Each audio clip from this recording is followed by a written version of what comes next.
Good evening. Welcome to 10th Andromeda at Y 2025. What happens if you find a vulnerability and report it to the authorities?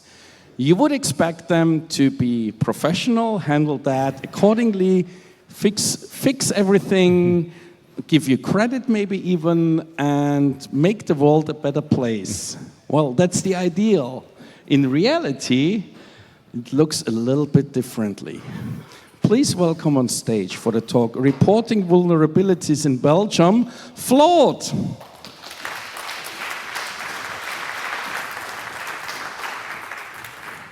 Thank you.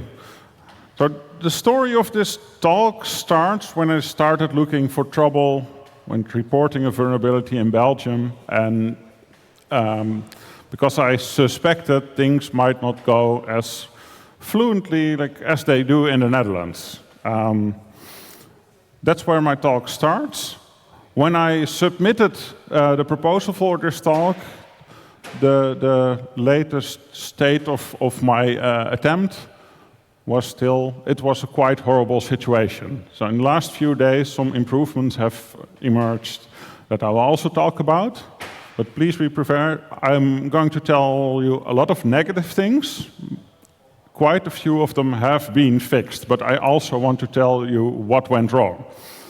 So don't mistake that criticism for the current state. But first, why am I talking about coordinated vulnerability disclosure? Mostly because I think it's important. At my day job, I'm an advisor at a privacy consultancy. But more importantly now, I'm one of the initiators of the Dutch national CVD policy. And I think it's really important that people who discover vulnerabilities can easily and safely report them to the affected organizations, but also publish about those findings so others can learn from it.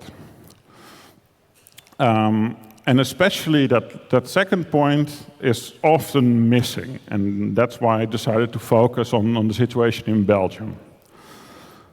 First, a little bit of background. What's coordinated vulnerability disclosure? This is not a formal definition, but it has three main parts. The coordinated part, that's the process by which, if you find a vulnerability, you try to warn everybody who's directly affected so they can fix stuff.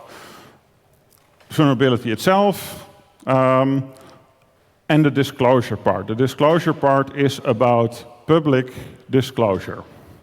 The coordinated part is about directly, one-on-one or few-on-few parties collaborating. One of my frustrations lately, especially with a lot of bug bounties, is that some people seem to have the opinion of the disclosure in CVD is about informing the affected organizations.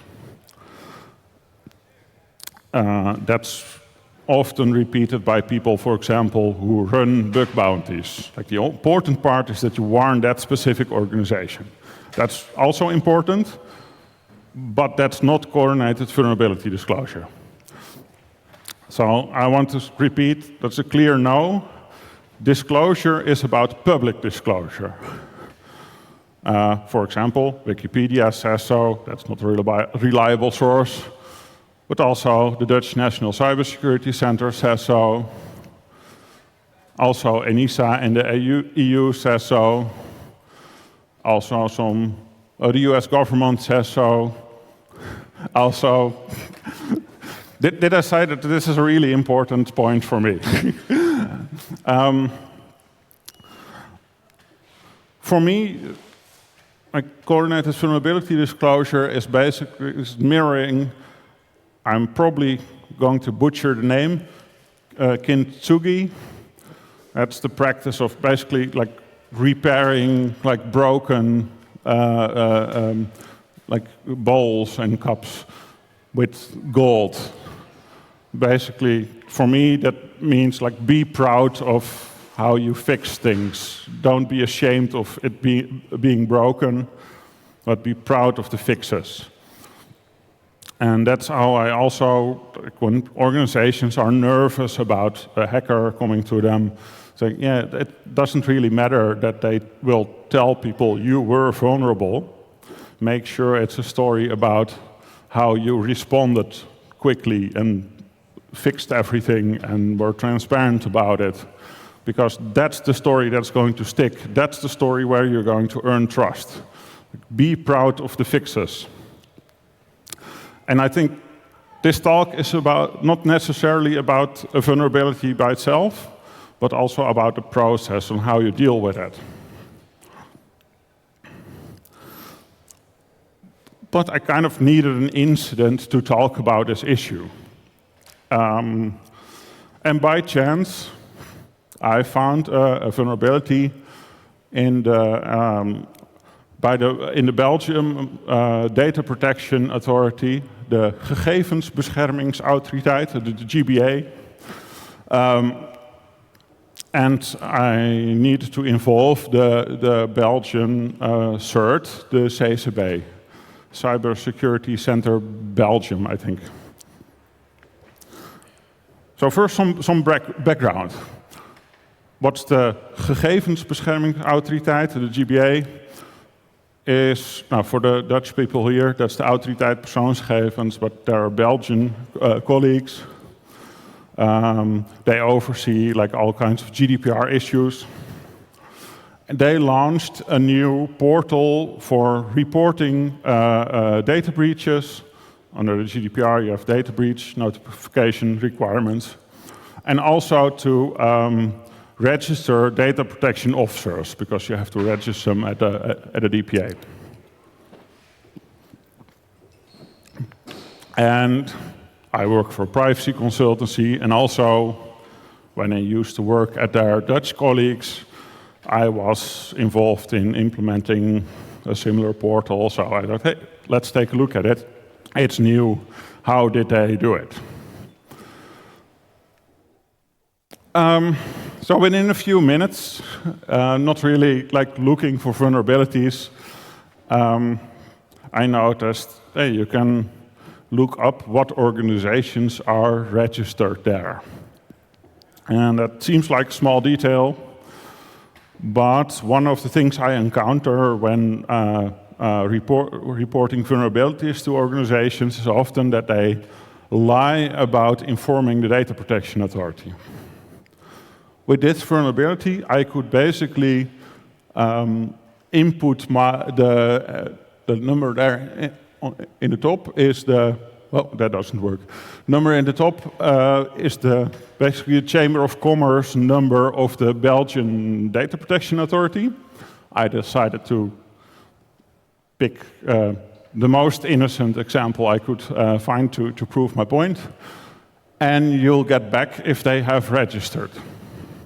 So in the cases like I encounter, I could check before I report a vulnerability to an organization, did you ever register a data breach there? And afterwards, when they tell me, yeah, we reported the breach at the Data Protection Authority, I can check again to see if they indeed filed something. You can also think about other stuff like scraping this thing and monitoring constantly, because sometimes data breaches can, for example, be sensitive in the stock market or something like that. So it's not really a complicated vulnerability, and the impact can be pretty annoying, but it's a really simple one. So I took a screenshot.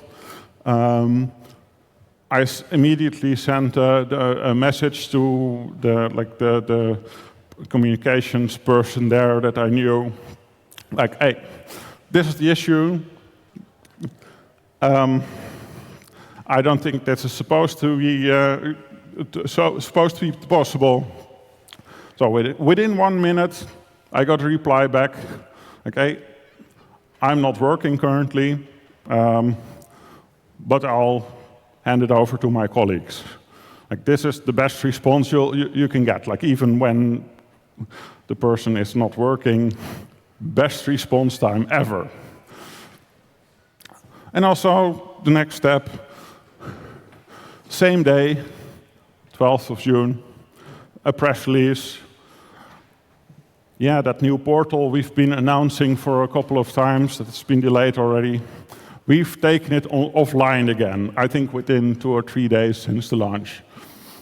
That's really annoying, because the organizations must report breaches within 72 hours. Portal being offline is really annoying, but they decided to pull the plug, fix it later. Everything fine there. It's annoying, but that's a good response. So then I remembered, because this was my first instinct, make sure they can take measures. Belgium has some law about vulnerability disclosure, where in the Netherlands we basically have some policies, and I'm a really big fan of it. I'm not that impartial, but I think we're doing a better job than the Belgians. But the Belgians have a law. So I decided, like, I don't want to break the law. Let's see what the law says. And the Belgian CERT, the CCB, has a website explaining how that works. So according to the CCB, the following obligations, and I summarized them a little bit, apply to searching and reporting vulnerabilities. Searching for and reporting vulnerabilities. So don't do more than required to demonstrate the vulnerability, so makes sense, that's what I did. I agree with that. Don't intend to deceive or cause harm. Fine by me. Report the vulnerability to CCB within 24 hours and file a full report within 72 hours. Yikes, what's that? Like, how should I have known? Like, it's not even triggered by me reporting it to the Belgian supervisory authority, by just me noticing it, by me finding it. So 24 hours is not that much. Also, don't publicly disclose without consent from the CCB. I just did, so something happened there. For me, those two are like a big issue. And there were some exceptions for if you discover stuff like the police or secret service, and like, I don't really care for now. That's out of scope. But those third and fourth point, those worried me. Like, for me, this is almost done. Like, I reported it, it's taken offline, nobody can abuse it anymore. But now I'm stuck with this. Also, it's on the website if you want to read it. So I decided to call the CCB just to be sure. They don't really have a consumer or a hacker hotline. So, but I tried to navigate their menus and just said that your website explanation doesn't match my reading of your Belgian law. I'm not an expert, but I'm not sure if it works like this. So I explained it. Like, I'm not a Belgian citizen. I really shouldn't have knowledge of Belgian law. And I just, accidentally, I didn't try to break into anything. I just accidentally noticed the vulnerability. And it's already fixed. The system is taken offline. I've already reported it. Does the secrecy obligation apply to me? Yes. Okay. What if I don't want to do any of that? Yeah, that's not really an option. I didn't really get a clear response, but they wouldn't tell me, oh, you can just ignore it or whatever. Didn't get into that. So I try to be law-abiding. That caused some stress, because it took me over 23 hours to get this confirmation from the CCB. And having some experience with the Belgian government, That's already quite fast. So I had 1 hour, or less than 1 hour, to scramble to find the right form to fill in. And I had to fill in a copy of my identity, the number of my identity document and my full address and the logs of all my activity when discovering the vulnerability. I just wrote down, I'm not a crazy person who logs everything in the off chance that I might accidentally discover something, but I just gave them everything I had, filled in the report, missed the deadline by 15 minutes. No guidance on what this might mean, but from what I understand, the potential penalty for not conforming to these obligations is potential criminal prosecution. That doesn't sound reasonable, but I don't know. I don't know how reasonable the Belgians are.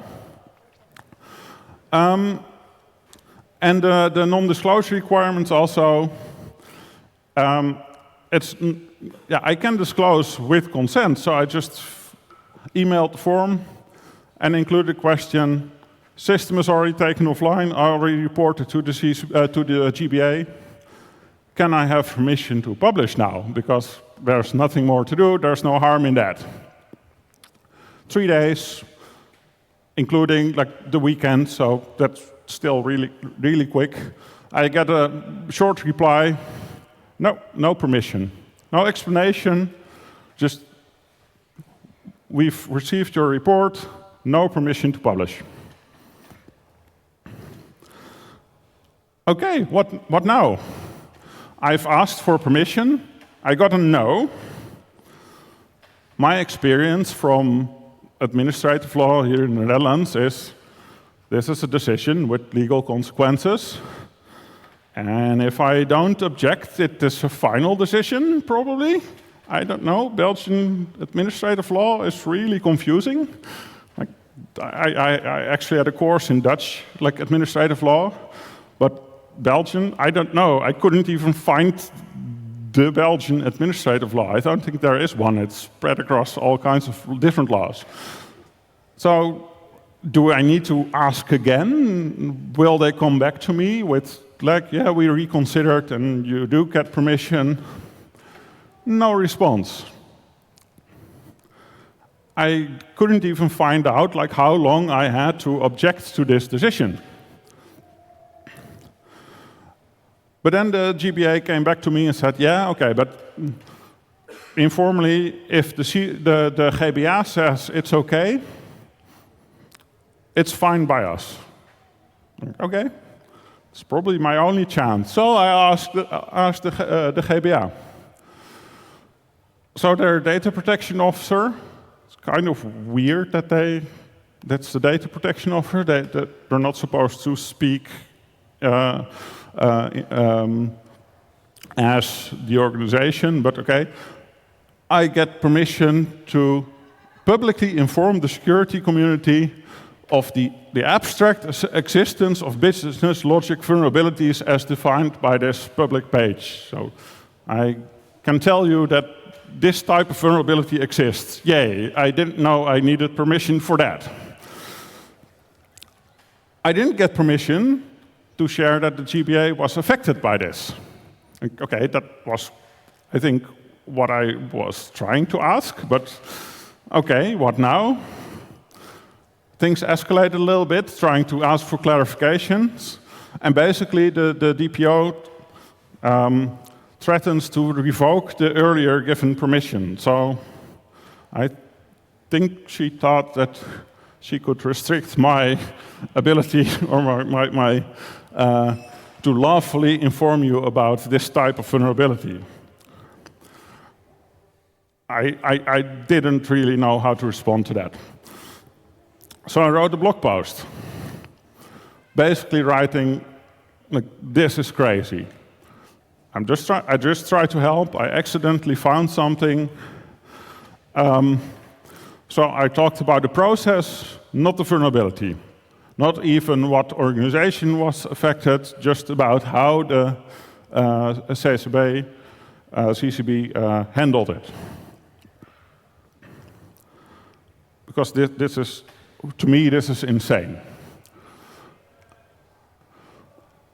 A while after that, like a month after reporting, there's a press release, no communication to me, just a press release. We've relaunched the portal. So I decided to look at what did I do. So the CCB, the GBA, and Anchor, that's the company who made the application with the forms and stuff, did not communicate anything to me. It's just a press release. Press release also didn't publicly acknowledge the reason for being offline. But just to be safe, I did my best, and you'll see from the phrasing of my slide, I did not assess the security properties of the patch. I'm just going to describe you what steps were taken. I just read the JavaScript code. I didn't try to exploit anything. And what I saw is they added some encryption to the web form. What does encryption mean? Well, basically, the web browser used some JavaScript to encrypt the form data before it's being sent over a post request. And the response, basically the Boolean, yes or no, this organization has been, it's in our database, yes or no, is also encrypted. The algorithm they used is of 16th century design. So they went with tried and true methodologies.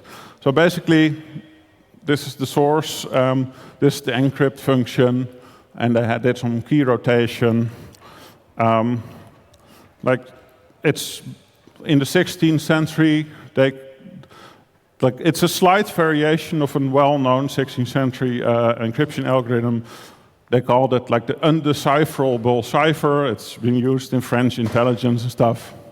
And it has all kinds of beautiful gems, like just skipping the characters, skipping the encryption of characters it doesn't know about.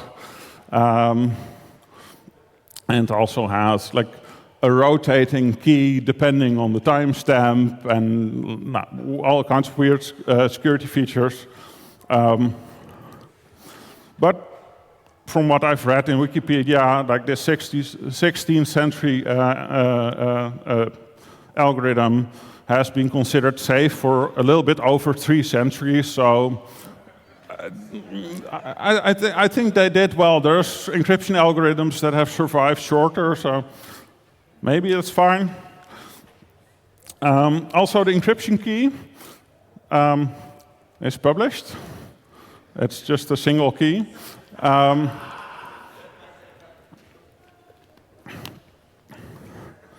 I'm not sure what it means about the effectiveness of the encryption, but here it is. Last I looked, it's still online. And it ends up something like this. It's like a form post with some encrypted data, and if by any chance you didn't know what the time is, it's included in the post request. And the responses are encrypted too, so supposedly you can't read them. I think. So am I allowed to say this? This is my kind of smart-ass analysis.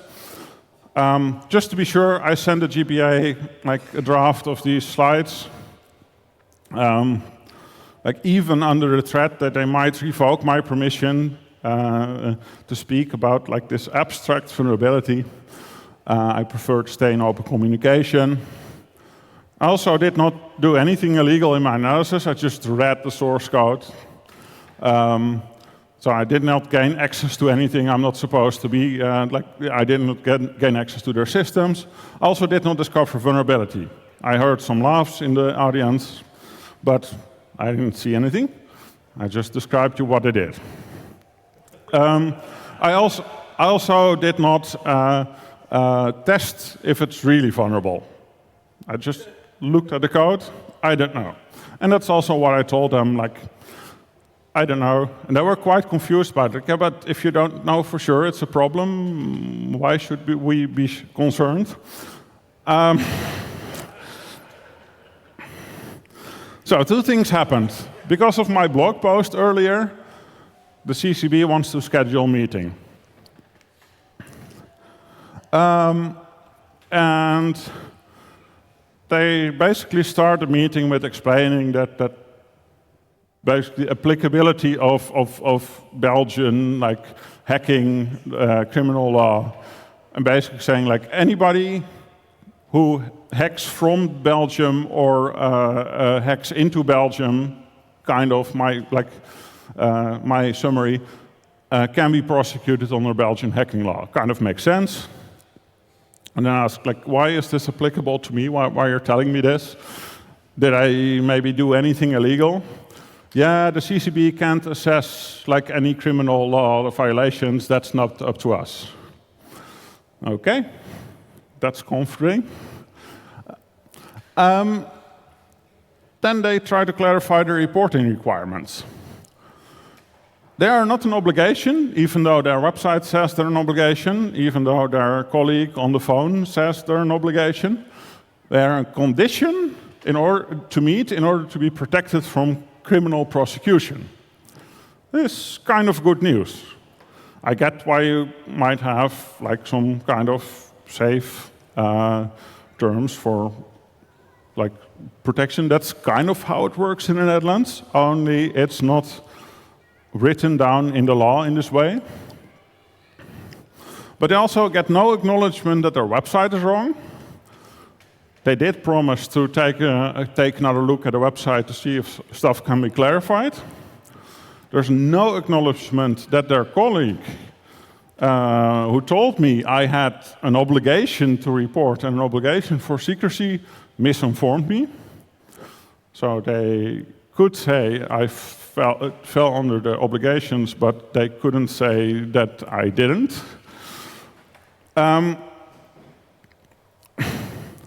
So they refused to tell me I'm not. So, because doing so would require an assessment under criminal law. So correcting their earlier mistake is something they can do. So they kind of end with the meeting with the conclusion, like, yeah, but can I publish, yes or no? Yeah, you can publish, but at your own risk under potential criminal prosecution. Yay!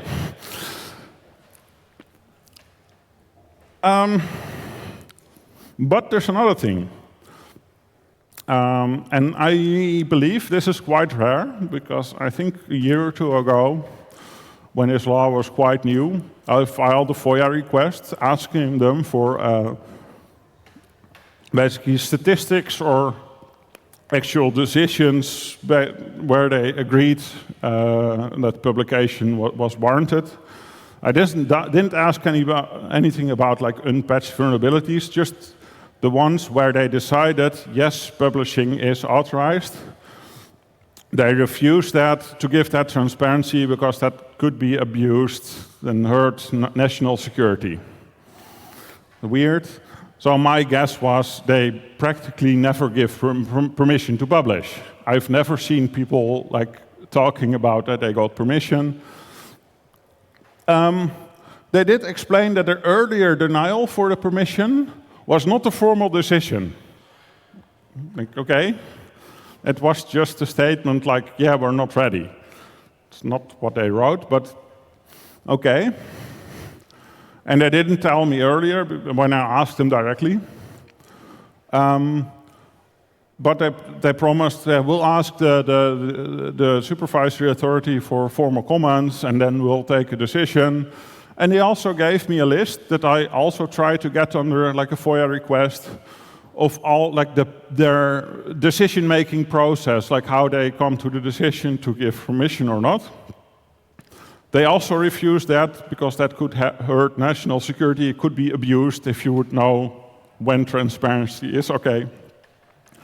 But now they just gave me like a slideshow with all the bullet points, like these are the factors we're weighing. So I translated and summarized them a little bit, but kind of this is it.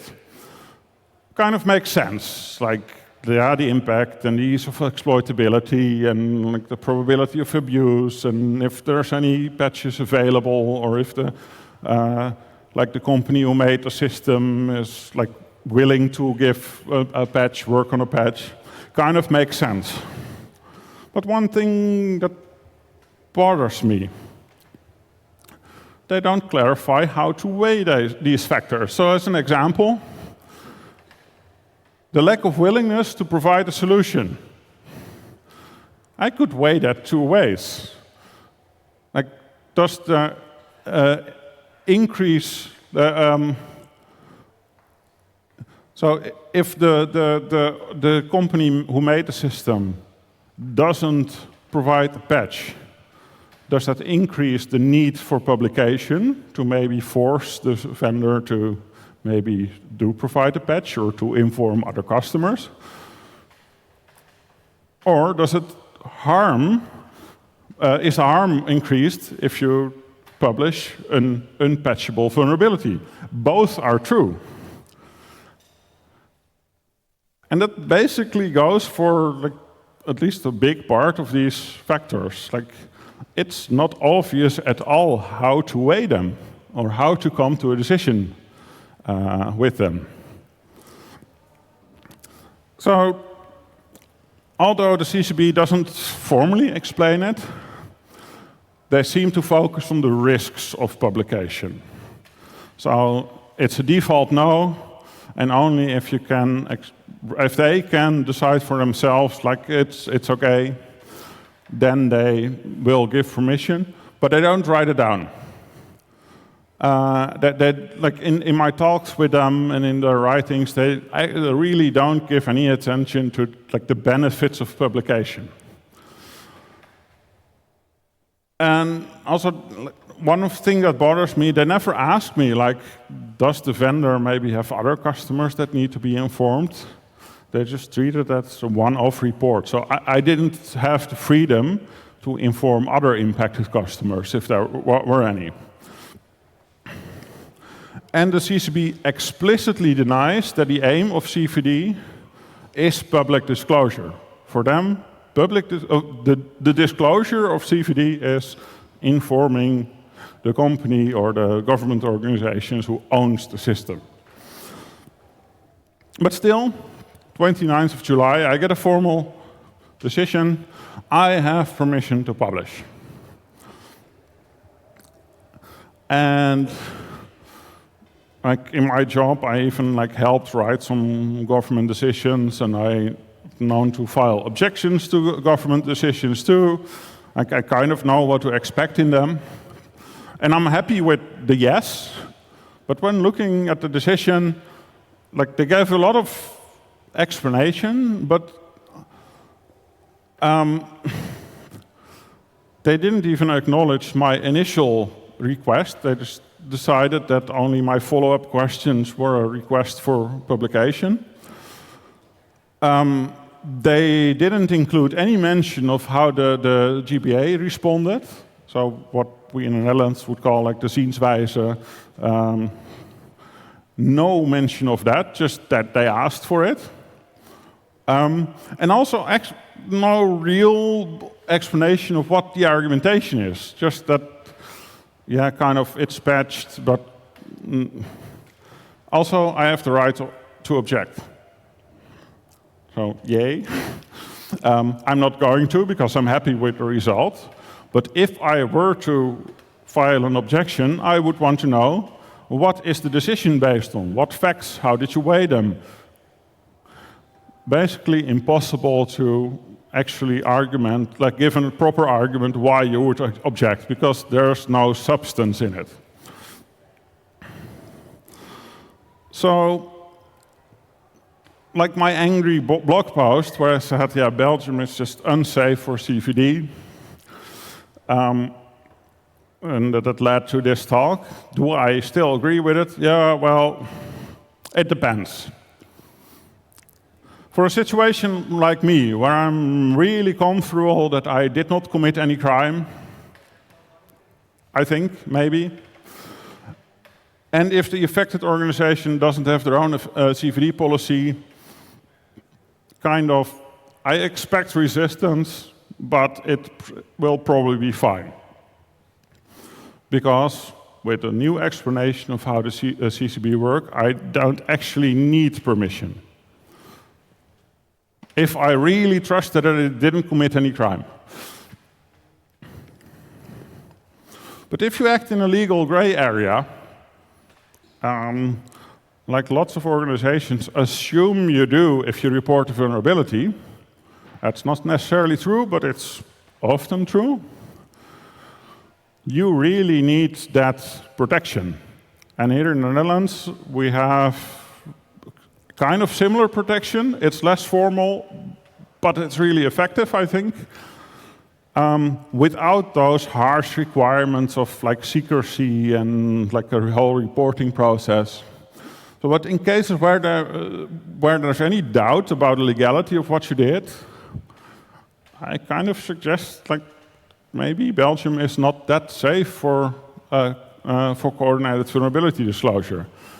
It might be safe if you just privately report to that organization and you don't care at all for public disclosure, then it's fine. The secrecy requirements don't hurt you, and then the terms are kind of manageable. But for me, if I think I want to publish, Belgium is not safe if you're in this area.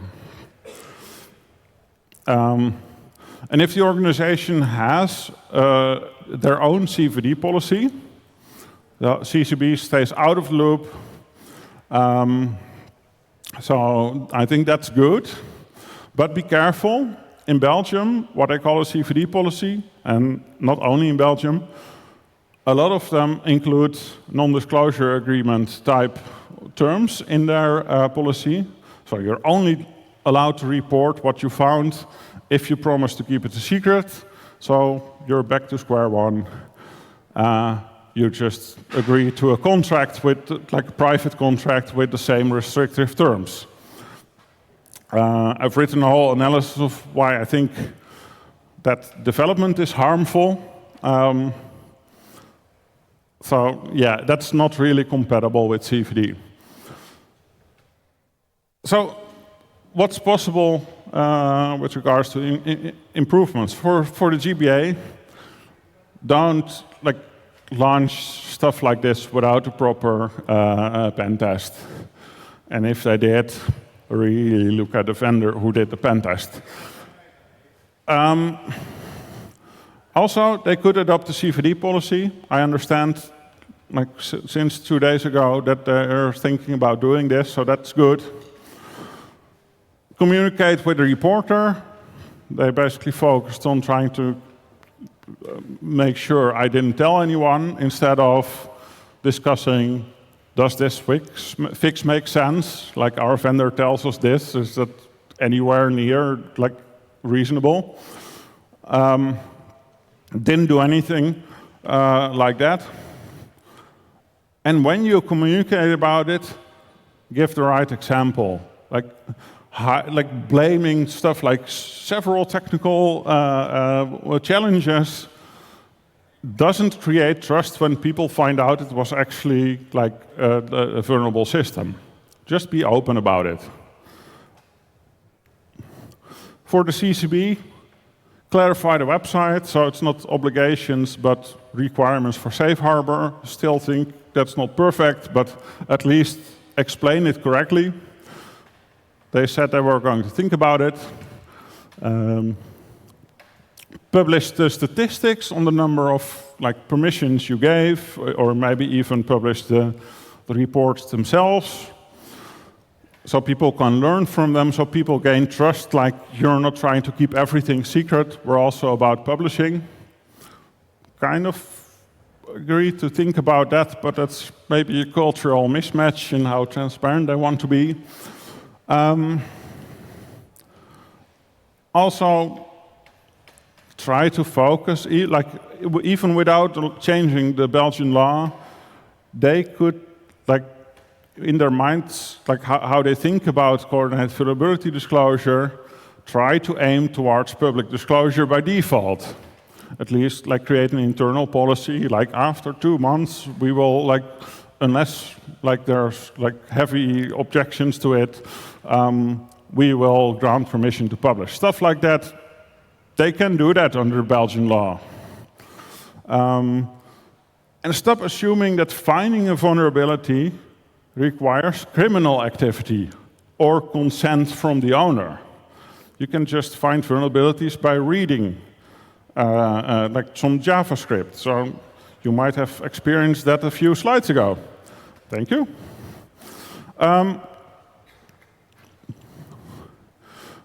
Also, I have their policy. I will publish it. They might also want to do that themselves, so people will know what the decisions are based on.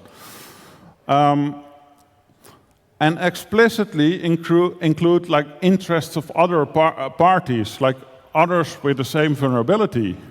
Maybe some supply chain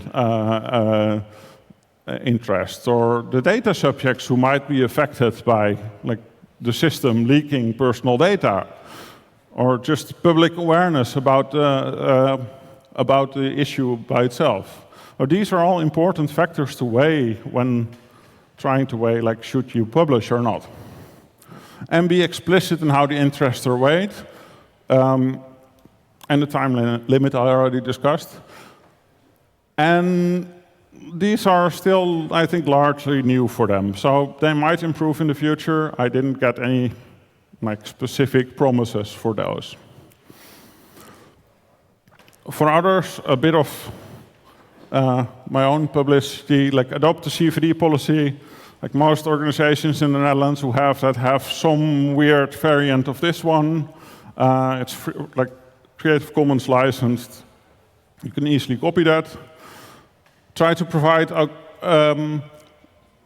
prompt feedback to the reporters. Do they maybe need the protection under the safe harbor rules, or are they just fine and can talk like regular people about how to handle the rest? And also, if you're in Belgium, explicitly inform the CCB that you agree with publication. That's something you can do without changing the law. So in conclusion, I see some improvements, but I still have a long way to go. I think it's a large step in the right direction that I acknowledge that stuff might be wrong, but it's a cultural change. So last minute update. 2 days ago, the GBA scheduled a call with me, and they were pretty explicit about they regretted how they handled this. They were misinformed on how the law works, and treated me about how based on that misinformation and escalation on escalation, they have seen all my slides and said explicitly that they have no objection to my slides, even the encryption key one. And they really want to improve in the future. So if you have any questions, you can ask me now or later here on social media.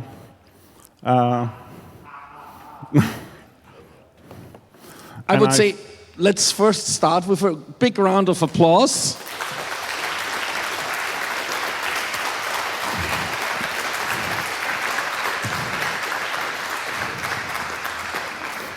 That's always a good start for a Q&A session. Thank you. If you please ask questions and come close to the microphone. I mean, really close. Okay, I was wondering when the CCB told you that they couldn't give you the policy because it would potentially endanger national security, did you suggest that they could encrypt the data? That they could, sorry? That they could encrypt the data before they give it to you. That request was before the GBA, and it's a different organization, but yeah, no. Should have been easy. He already had the password from the source code. 2 different organizations too. So, I have a little bit of a different question. So Closer to the microphone, we please. are a year ahead of the CBD policies that you have to follow due to the CRA. And this is my question: like, how do you see that whole process under the lights of the obligations that you have in the CRA? Because they have to do it anyways. So, yeah. Sorry, under the CRA? Yeah, the Cyber Resilience Act. I'm not quite sure. I need to look at it. So the point is that you have a so-called single reporting platform that is supposed that you have like the national coordinator and then a platform that is in NISA, by NISA, and you have 3 things that you can report, that is vulnerabilities, incidents, and voluntary reporting. That would be your case. Yeah, and I haven't looked into how that works. I'm not sure. I really hope it doesn't put any obligations on the reporter on where and how to report, but I don't know. I will look into that because I want to know now. And yes, this is sourced from ChatGPT. The rest of my slides isn't, just this image. Any further questions? Come on. None? Going once? Going twice? All right. No more further questions. Thank you for this excellent talk. Please give another question? No. Okay. Please give a very warm round of applause to Floort. I can ask a question. Have you seen the research paper by this American guy who worked in the United States with physical vulnerabilities about the way to disclose vulnerabilities, what factors are it? Because the list from your agency looked a lot like his paper. I think you're talking about Roger Johnson. Sorry? Roger Johnson. Roger Johnson. No, I don't know him. I'll show you. Okay, come talk to me afterwards. That's great. All right. Are you done? Thank you. All right. Thank you. Well, in that case, thanks very much, Floort.